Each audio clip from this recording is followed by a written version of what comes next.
G'day everyone, welcome back to Pete's Investing. Today is April 19, 2023. This is the Bitcoin update. On all three timelines here, you can see there the daily, it's broken up to the upside on the CCI 1500. On the 4-hourly, it's in an upswing as well, but on the hour chart, it's actually broken to the downside and making potential further moves to the downside, but it's trying to sort of break up again through the moving average. So let's drill down on each of these. On the daily, first off, again, look, zooming out, you can see here, I prefer to use the CCI 1500. It does give you an early signal, and it tells you back here when it broke below the moving average to avoid or restrict going long, because it is a weakening signal.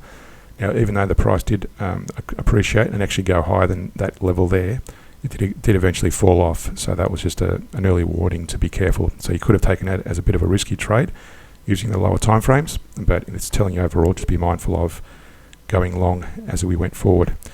Now, more recently, you can see that it has broken above through the moving average, so primarily long position should be taken only.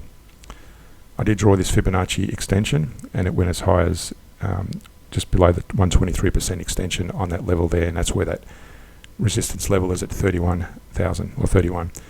The support level there is at 26,520. So it's got to be mindful of that. And I've also got these two diagonal trend lines, and it's not on those at the moment, on the daily timeline at least. On the 4-hour chart, I have drawn these other two trend lines more closely to the price. And you can see there it did form a wedge initially. Now it broke below that lower trend line, diagonal, and it did actually, now it's gravitated back towards that. You can see that's where it's been drawn against those lows. So it's actually dropped below and gravitated back towards that. But notice we're still in an uptrend on the CCI 1500 moving average. On the hourly chart, again, we've broken. It was hovering above and below the moving average, and it's trying again to break above the moving average again as we speak. But notice I did draw this Fibonacci retracement going back to this area here between this low at 26,520 and that resistance, and it actually fell below in the last few hours and bounced off the 38% level. On our last update, it bounced or touched the 23%, and now it's coming near the 38% level. So it is trying to make further upswings, but just be mindful of that. It's still potentially weakening, so just be mindful of that. In terms of a trading idea, you could actually start taking some of these trades.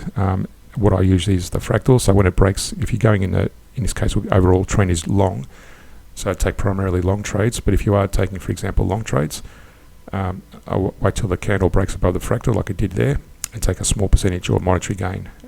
At the moment, it looks like it's possibly going to break above the next fractal in the coming hour or two.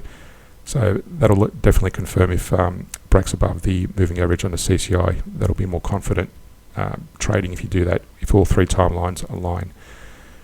So to understand how to properly trade using the average down approach, if you get caught out, reference the links in the description below. Subscribe and like us on Patreon, and I'll see you in a future video. Thanks for watching.